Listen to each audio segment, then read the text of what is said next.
Good morning children. आज हम साहित्य सागर में संकलित कहानी बड़े घर की बेटी पढ़ेंगे।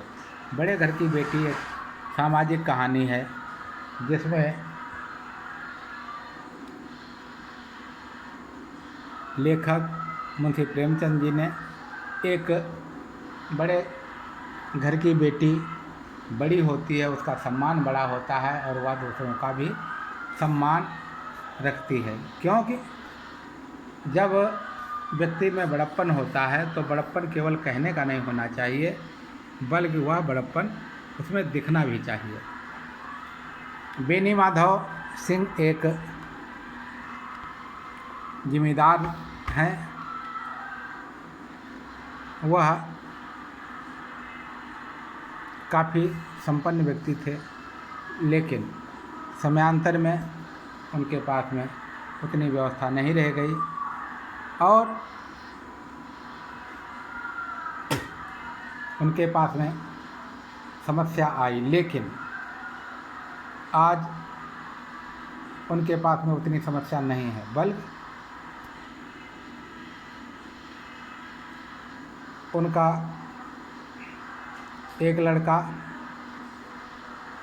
जिसका नाम श्रीकंठ सिंह है, वह ग्रेजुएट होने के बाद यानी कि बीए की परीक्षा, स्नातक की परीक्षा पास करने के बाद में सरकारी नौकर हो गया है।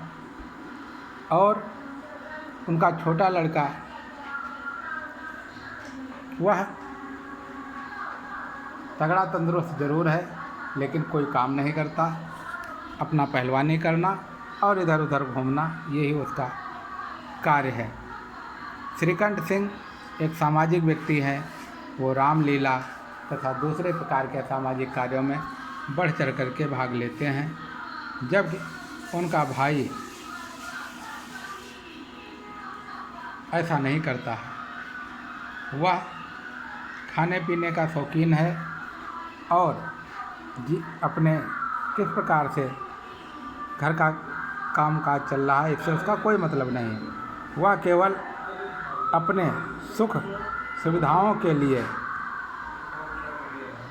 दूसरों से लड़ जाता है। यहाँ पर एक इसी लड़ाई का चित्रण किया गया है।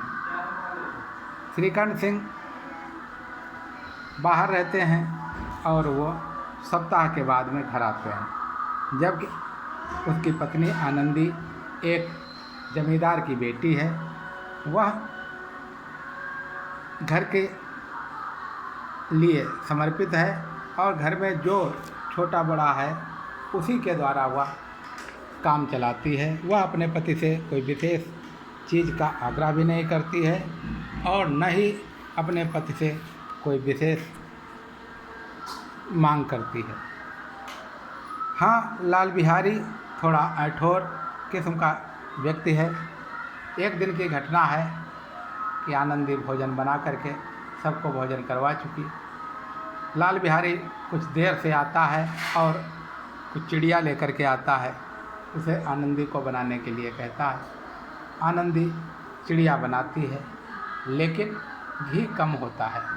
दाल में घी कम देख करके लाल बिहारी नाराज़ हो जाता है।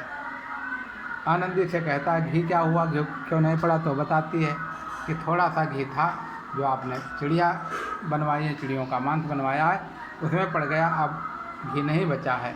इससे क्रोधित होकर के लाल बिहारी आनंदी के ऊपर खड़ाऊ मारता है। आनंदी किसी प्रकार से खड़ाऊ को बचाती, फिर भी उसके हाथ में चोट लग जाती है और वह कराहने लगती है। गुस्से से आकर के वो भोजन भी नहीं करती है और अपने कमरे में पड़ जाती है। लाल बिहारी जाकर के अपने पिताजी को आनंदी के विरुद्ध भड़काता है। पिताजी भी काफ़ी नाराज़ होते आनंदी के प्रति हैं, क्योंकि उनको एक ही पक्ष पता है, दूसरा पक्ष पता ही नहीं है। इस प्रकार से वो श्रीकंठ सिंह के आने का इंतज़ार करते हैं। श्रीकंठ सिंह एक सामाजिक व्यक्ति है जो कभी भी परिवार में बंटवारा नहीं चाहता है, लेकिन लाल बिहारी के इस कृत्य के द्वारा उसे बहुत ग्लानि होती है।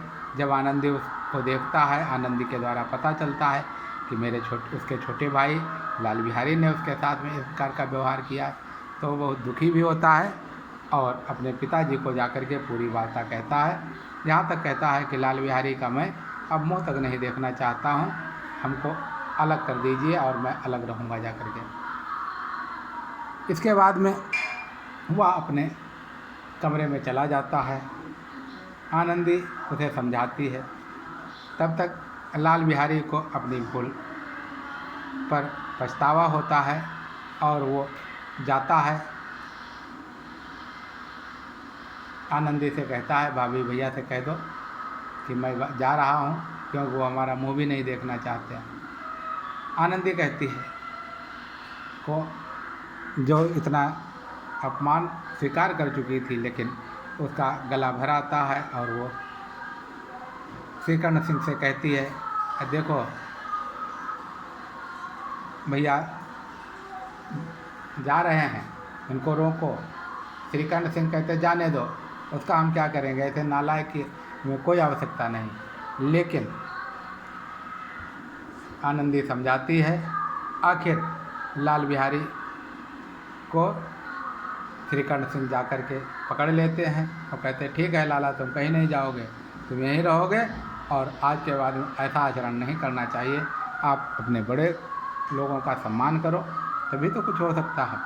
और इस प्रकार से भाइयों का भरत मिलाप हो जाता है, दोनों एक दूसरे से प्रेम से मिल जाते हैं और इस कहानी का इस प्रकार से शांत होता है। इस कहानी से हमें शिक्षा मिलती है कि हमें भी अपने बड़े लोगों का सम्मान करना चाहिए, आदर करना चाहिए। छोटी छोटी बातों पर भयंकर उत्पात नहीं मचाना चाहिए, परिवार में कलह नहीं करना चाहिए। जिस प्रकार से आनंदी ने घर को टूटने से बचा लिया, उसी प्रकार से हमको भी यदि कभी ऐसा अवसर आए तो अपने घर को बचाने का प्रयास करना चाहिए। धन्यवाद बच्चों।